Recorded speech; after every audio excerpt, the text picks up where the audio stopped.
I am excited to share with you all a presentation and some research that was done in preparation for presenting at the IID Roundtable, which specifically centered around equity, diversity, and inclusion. And so this is a brief presentation just to get us thinking ahead about what our practice wants to be. I am a designer by background. I'm also a certified futurist, as well as the Director of Innovation Research for MA Architects, based out of Columbus, Ohio. And what I do on a day-to-day basis is really help our clients and the companies that we work with think about what is coming next, what we want to work toward, and what do we want to work to avoid. So with that, I want to just start off by inviting you to just pause for a moment. When thinking about the future, often it feels a little unknowable, it feels a little uncertain, and that's really what futurism is meant to do, is to help you think about the things that are uncertain and to make them feel a little less so. So if you ever find yourself in a moment of uncertainty, what I would ask you to do is just lean into that future. Sit there and think, what would happen in the next 5 minutes? What would happen if that future were to come true? When I come up with forecasts, you don't always have to love the forecast, but you have to be able to say that there's a possibility there. And that's something that we want to react towards. And that's what we have to understand about, do we want to be working towards, or do we want to be working to avoid this? There's a very famous futurist. His name is Jim Dator, and one of my favorite quotes from him is that any useful idea about the future should appear to be ridiculous. And the intention behind this is thinking about things like Star Trek. When the movie Star Trek first came out, a lot of times when people would watch the show, they thought it was ridiculous. How could we ever control a tablet from our hands that would be able to fly a spaceship or be able to control a car, so on and so forth? And look where we are now. So again, I'm just going to ask you to lean into the unknown a little bit with me. I'll get you some insights of how I've got to where I've got. I've got about 4 forecasts and some future design principles that I think we could all use to have a more diverse, equitable, and responsible practice. So again, foresight really is about challenging our biases. It's about helping us to get out of our comfort zones. We use a lot of tools right now that use filters that filter the information that comes to us. And so what I'm going to be doing today is challenging some of your assumptions and asking you to move from a state of being reactive to a state of being more proactive. So what do we need clarity on beyond just diversity, equity, and inclusion? What are some of the other things that are affecting our world today? So as a futurist, I'm constantly bombarded with just random questions about what would the world look like if? And so these are the things that constantly keep me up at night. I don't know about anybody else, but I have a pad beside my bed that I literally, if I can't fall asleep, I'll just have to jot a note down, or I'll send myself an email. Otherwise, it just sits and spins in my brain. And so some of these are some of the questions that I've been toying around with lately as it relates to the future of design. So we're going to be looking at design specifically through the lens of diversity, equity, inclusion. That's not to say that's the only thing affecting our world today. Obviously, we've been talking about climate change and carbon neutrality and all of the other sustainability initiatives through the rest of this series. Today, we're just going to be focusing on this one lens, but I thought it'd be good to throw up just a couple other questions of some of the things that I think could be affecting us. And one of my favorite questions is this idea of, what does our design profession look like if Alexa or another AI starts to control design? Because I think we'd all be a little bit foolish if we didn't consider the fact that Amazon could be coming for our jobs. They're trying to use algorithms. They're trying to use other tools that are helping people. They're having these helpful devices in our homes. And someday there may be a point where somebody could ask somebody, okay, so what should I paint my color? And based off of a few answers, they might be able to respond back. Now, that's not what we do as designers, and I know that, and that's why we advocate for design as being something that will never be able to be fully solved by AI or by other tools. But this is something that we can use as a signal to tell us that something is changing that we should be aware of. So we are at an inflection point in history right now. If you're not familiar with the term, that means where we have gone from a point and we will never be returning back to where we were before. So the pandemic is an inflection point. Where we had cars become the main mode of transportation was an inflection point. Prior to that, we were using horses. We were using horses for transportation. We were using them for just being able to take our goods and services from town to town. We were using them to haul products across the country. And once cars were introduced, that was an inflection point in history that we've never really gone back to the same way of doing things. And that's where we are right now. And that's what I want us to lean in toward, is that there's great opportunity for us here right now to be able to set the tone for where we want the future to go going forward. And so as part of the research that I've done, I approached this a couple different ways. One, I looked back at the history of design just to see what patterns there were that were emerging as it came to diversity, equity, inclusion. I then started to do some just data researching. So looking at research papers, white papers, literature review. And then I also did some ethnographic research through some interviews and focus groups. And so that's what I'm going to be presenting to you as the data, the research that we've collected for MA Architects. And then I'll present to you what we see that translating into. And so the first point that I want to make is that we as an industry are very good at creating neologisms. If you're not familiar with that term, that is where we like to create newly minted words, new words, new trend words. And I think as an industry, this comes from the standpoint that we are always constantly trying to level set, benchmark, make sure that we are competing on the same par, on the same level as our competitors. And so while that is great, it has also created a history of letting some of the terminology that defined us, that defines our designs, become almost weightless and have no meaning to them. And so these are just some of the words that I put up there that I wanted to point out as words that used to have weight and merit, and unfortunately have gone a little bit to the wayside. Green is the prime example of that, where when it first came out, everybody was like, yes, we want to have green buildings, we want to have green design. And now we're all familiar with the other term, greenwashing, and how greenwashing is now something that we look and say that's bad. And with that, what I'm challenging us today to think about is, what are the terms, what are the words, like how can we make sure that the words diversity, equity, inclusion, sustainability do not lose their weight? Can we make sure that they don't become just another trend that we are constantly spouting off, but we actually define them for ourselves, define them for our company and what they mean, and then use them as tools to become the backbone going forward? So what direction are we heading in? We did a survey within our company and then within some of our other clients and allies, and just asked, where do we think that we're going just as a community? What are we optimistic? What are we hopeful about? And so these were the top 4 directions that we saw based off of the information of things we're hopeful for. We're hopeful that within our community, we're going to be deepening our community bonds. We're going to be more responsible to the communities that we're serving, that we are responsible stewards, that we're making sure that the buildings, the designs that we are doing actually have a benefit, again, to the community that they go into, and we're being responsible with the resources that we're creating, that we are creating intelligent and regenerative infrastructures. It's making sure that things are helpful and smart in the right ways, and that they are also regenerative so that they're, again, giving back. Maybe they're going off grid was an example that was given to make sure that we are giving back with the buildings and designs that we're creating. And then obviously more empowerment, inclusivity, and accessibility. And so some of the other drivers that are out there that are affecting design that were used as tools when we were thinking about how does that affect diversity, equity, inclusion in the design world? The idea of distributed mobile work. What is access? What does equity look like in that world? Climate change. Again, we've got eco-anxiety, we've got eco-migration, where people are moving to new locations because of the climate change concern. And is there equitable housing there? Is there affordable housing there? Are they inclusive in how they are enabling people to be able to travel there? The caring economy is one, and we'll touch base on that here in a little bit, but obviously there's a lot when it comes to inequity there. The phygital fluid world. So the phygital is the physical and the digital world coming together in both the built environment and in the phygital and the digital world. And so how this is fluidity is going to be affected. How can we make sure we have access to that? How can we make sure that we're including people when we're designing those metaverses even?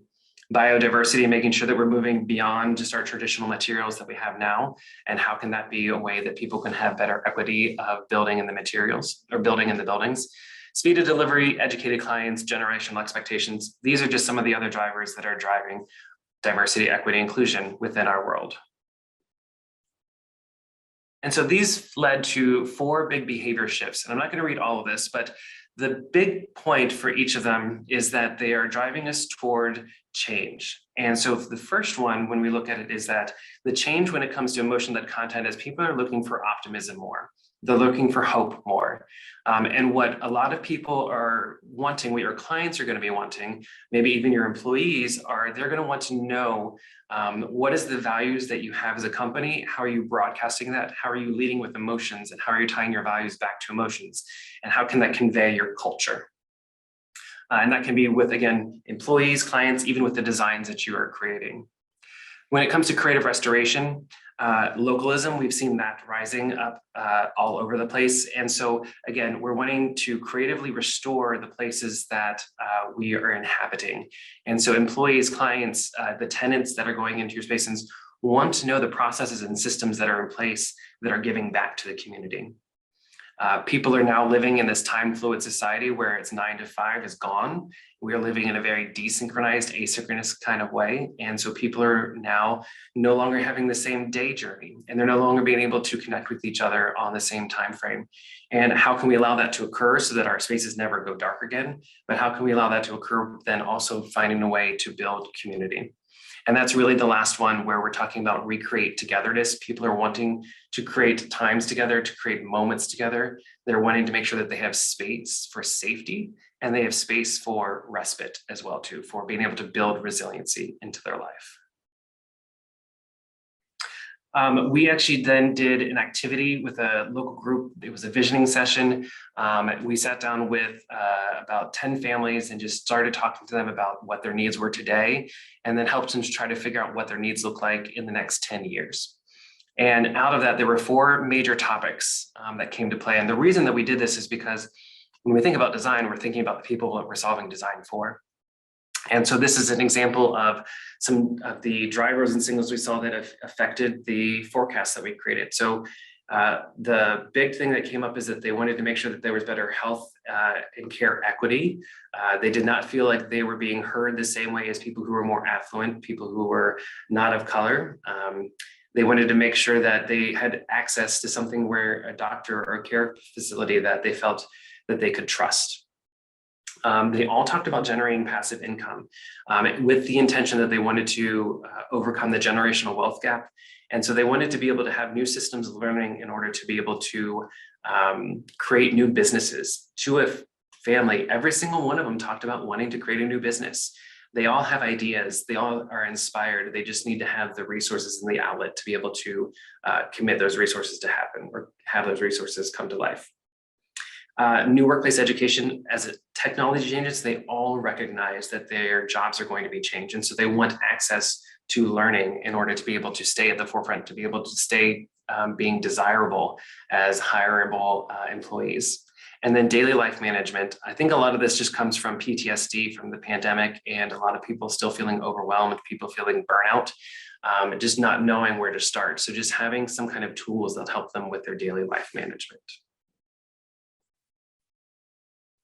So then comes some of the ethnographic research and the interviews that I did. And this was again with people both inside our industry and outside of our industry. And I just highlighted a couple of the quotes that I thought were most relevant when it came to what I saw as indicators for potential futures. So the one, not surprisingly, is that we need to define what open and honest conversation means. And I think this is with both our internal teams and with our clients. We need to weed out and reconstruct where we find institutional racism or creation of otherness in our process systems and projects. This comes up into another comment in a second where we talked about like, how do we have access? What does access really look like? And how are we making sure that everybody has access to the process and make sure that there's no biases, again, breaking our biases. And then behaviors in space must be connected to values, and those values need to have a physical presence. I think this comes to the firms and making sure that your firm's values have a physical presence to make sure that people see it, know it, as well as the spaces that we are creating. And then to truly have equity, we must have transparency and multiple points of entry to our process. This is a really intriguing idea to me where we talked about the fact that not everybody has the same access to the design process. And we talked about education. We talked about What does it look like if a designer doesn't have to have a 4-year degree? What are the skill sets that they would need to have in order to still be part of our design profession? We need to create spaces that allow for harm to be addressed. So when people feel othered in a space, what is a space that allows them to, where do they go? Are they relegated, which didn't feel right? So what are we doing in the design world that allows them to have a space where they can address that harm? And then we need to show success of our profession in our neighborhoods that can't be seen in an accessible way.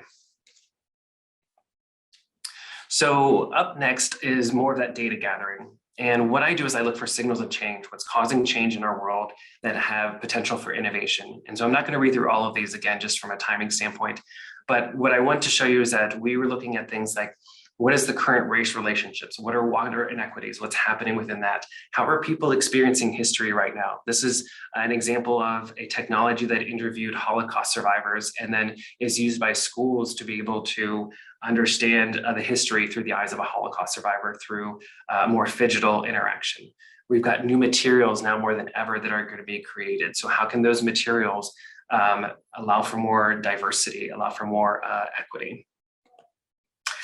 We also looked at things that don't pertain to design. That's one of the biggest things that I encourage people to do when they're looking for change is look outside of our industry. So we looked at Ralph Lauren has their first direct to avatar fashion design line. We were looking at the metaverse workplace, how there's a leader who has been in the metaverse leading the company for 150 days straight.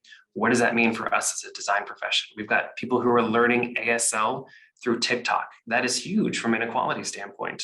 And then there's these new senses that are all starting to come to play. And so with that, again, these are just some of the signals. This was Swell, which I thought was interesting. I heard it at South by Southwest last year, where they were talking about the voice economy, and they were talking about how people trust better when they hear voice. This was, the next one was where selfie technology can actually help measure 30 different types of health just by analyzing video clips. And we all know how many video clips there are out that day. So what does that mean for design and for our processes and practices? Carbon offsetting.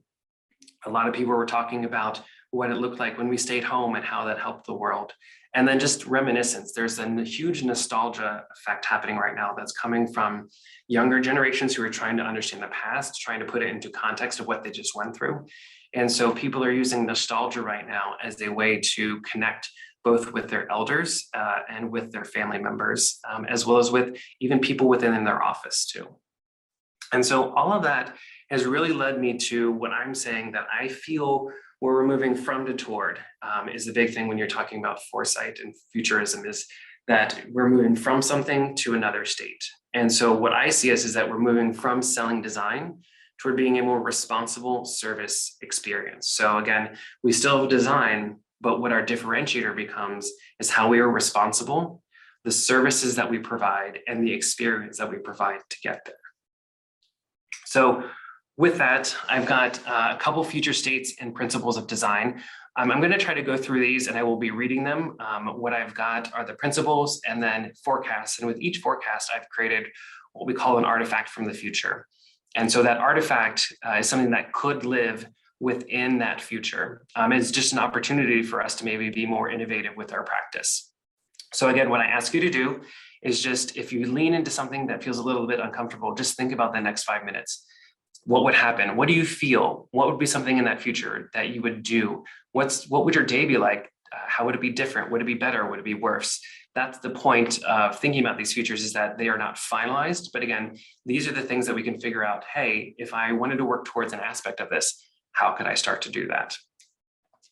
So the new design principles, I'm saying moving beyond scale, moving beyond repetition, rhythm, color, all of that, is that we need to start adding in words like empowerment, where we are talking about our designs and how they are creating a sense of elevated purpose that gives clarity, focus, support, and direction. We are empowering through design. Obviously, equity, diversity, inclusion, we don't want to lose the weight of those words. So we are going to say that our designs that are allowing for equitable experiences through diverse access points and are open and supportive of all. Multisensory, so the uses of senses as communicative language to convey and share experience or emotion. Adaptive, so making sure that we're allowing for, adaptive allows for evolution. Adaptive also recognizes the historical precedents and prevention of erasure to make sure that we are not just greenwashing, we're not just whitewashing things. We are going to make sure that even though things become adaptive, they still maintain their historical reference to where they came from. Empathetic, recognizing the needs of others, which includes creating respite and resiliency in the built environment. So that is a design principle to make sure that we are creating empathetic spaces, empathetic designs, materials, processes.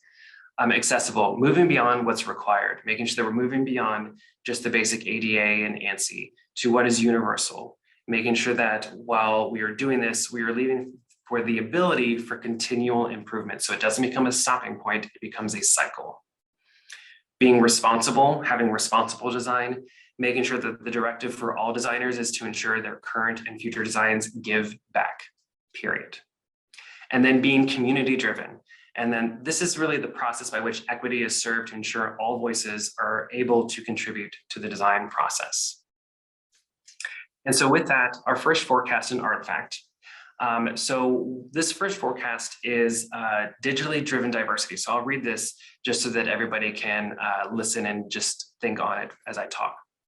So as digital connection increases, designers and manufacturers will pair with digital avatar developers around the world to co-create and gain more diverse perspectives for development of new projects and products. The co-collaborations will be submitted to local communities to vote on before a final design is selected. Part of the final design will be a digital twin building or space or product that will become the virtual maintenance manager or the VMM. The virtual maintenance manager will be in charge of monitoring the physical version of itself and will use blockchain technology to preserve its history and story. The VMM will constantly aggregate new community needs and data. Designers and manufacturers will be able to offer post-occupancy/use surveys through the VMM in order to gain insights for future co-collaborations and facilitate more equitable experiences in the future. For co-living, co-housing, student housing, and multifamily housing, virtual maintenance managers, they will work to use non-biased filters to create deeper connections through the inclusive experiences for diverse communities they work for. Experiential designers will be hired by the VMM to create the connective installations. The VMM will work with local modular general contractors for maintenance, repairs, or improvements needed based on its collected diversity data.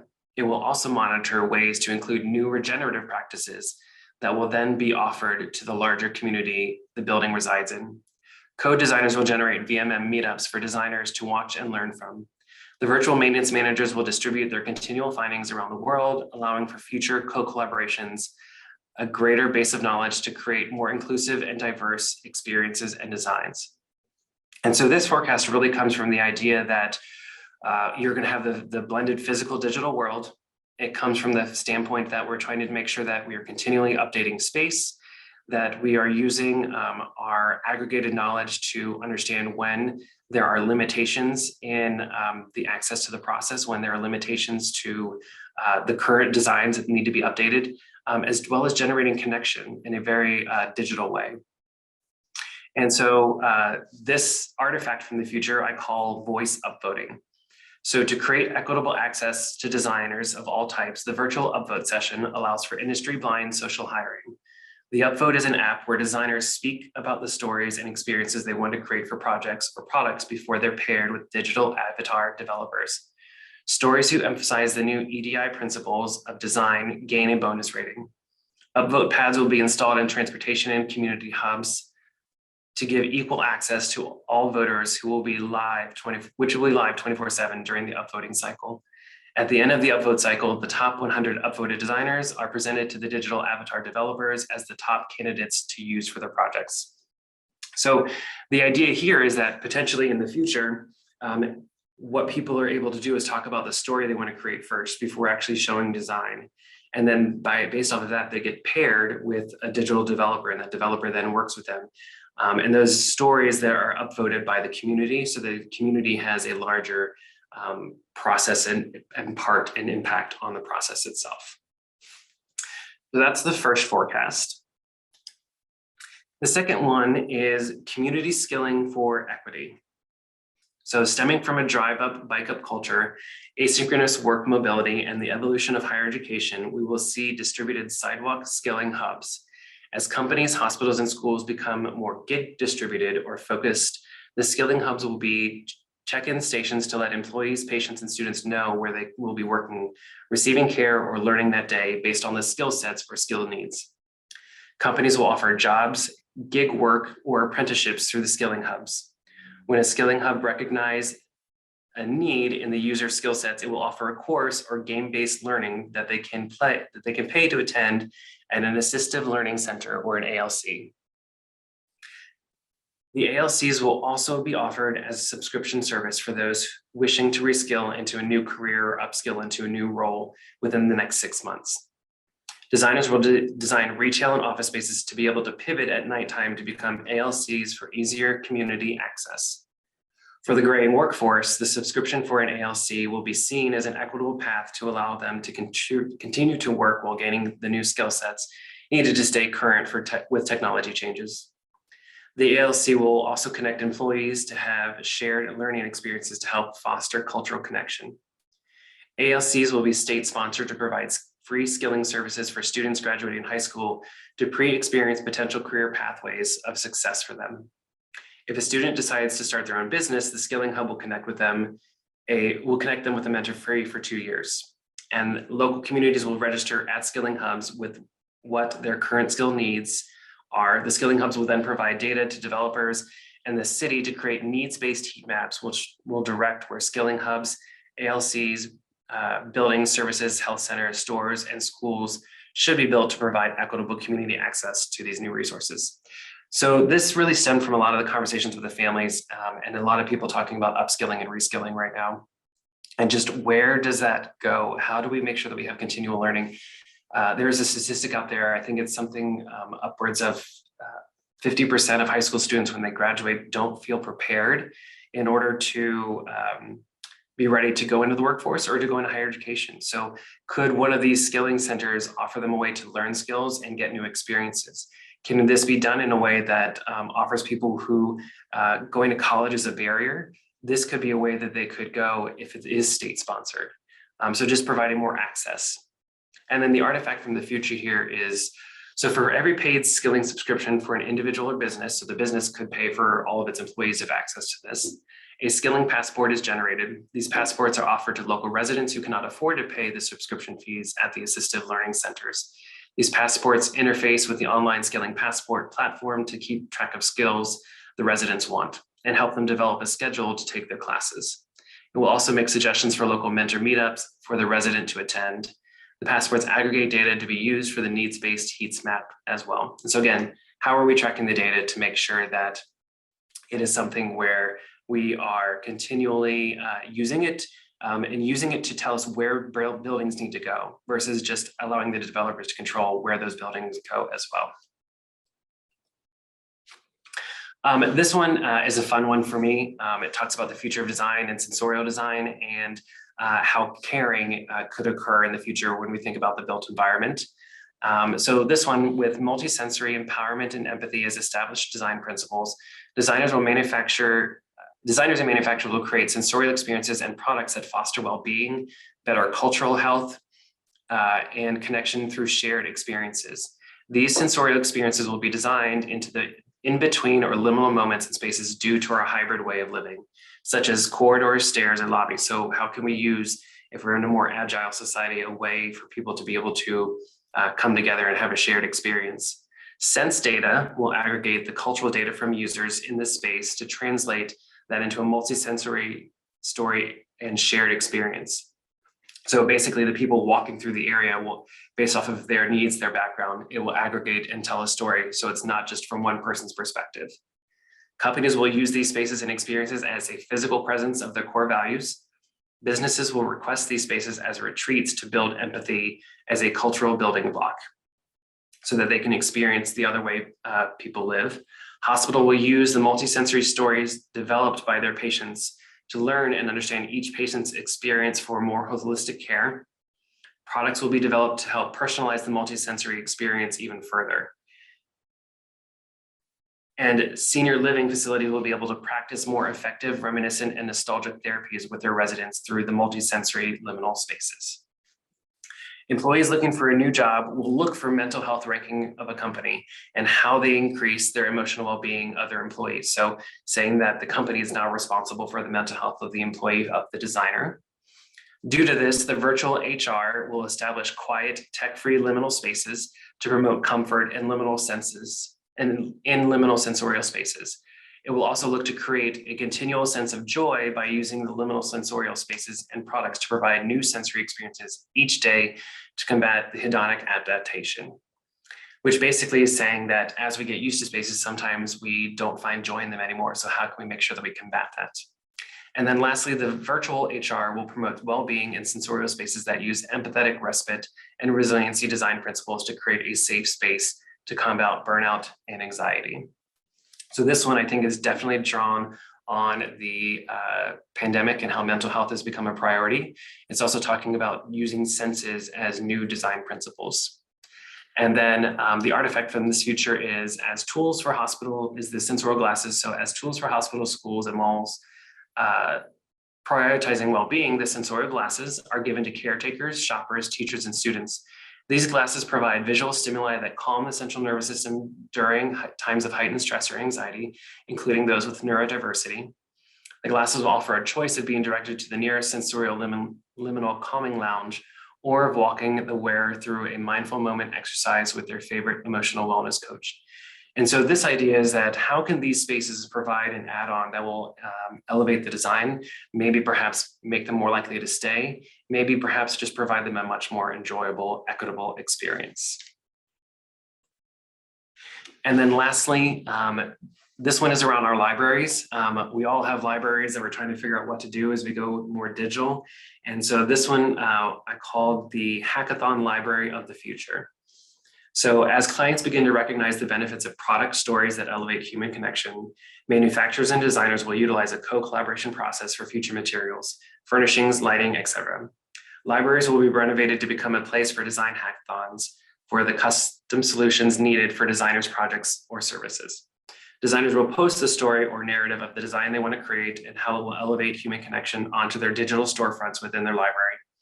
Manufacturers will provide educational resources to the designers on their current product offerings that would best suit as a starting point for this new collaboration.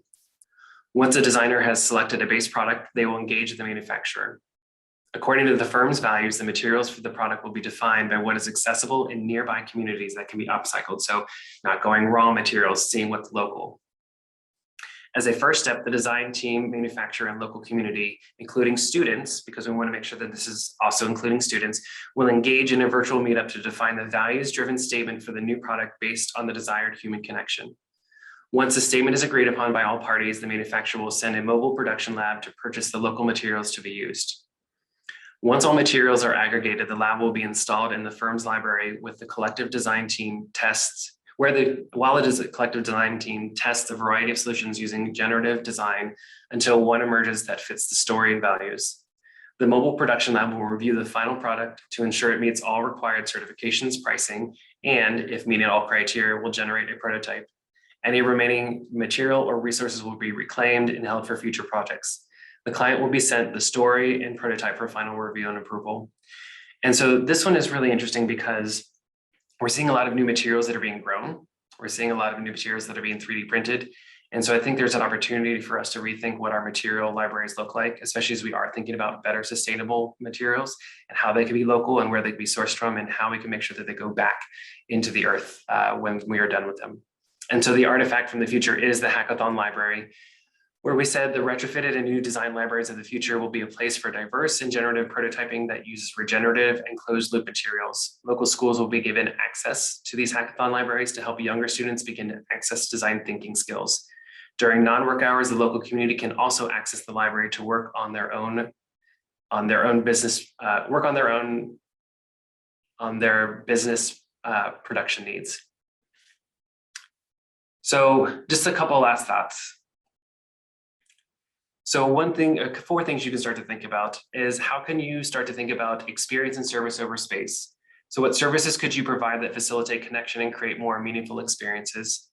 How can you eliminate barriers that allow for equitable co-creation and access to our process while supporting the community? Create a circular and iterative process that elevates our services in a responsible manner to be more responsible. And then connect with optimism. We are at an inflection point in history where we have gone through the pandemic, change is happening, but if we embrace future-led thinking, we can move forward with more certainty. So with that, just remember what happens in the next 5 minutes. Thank you.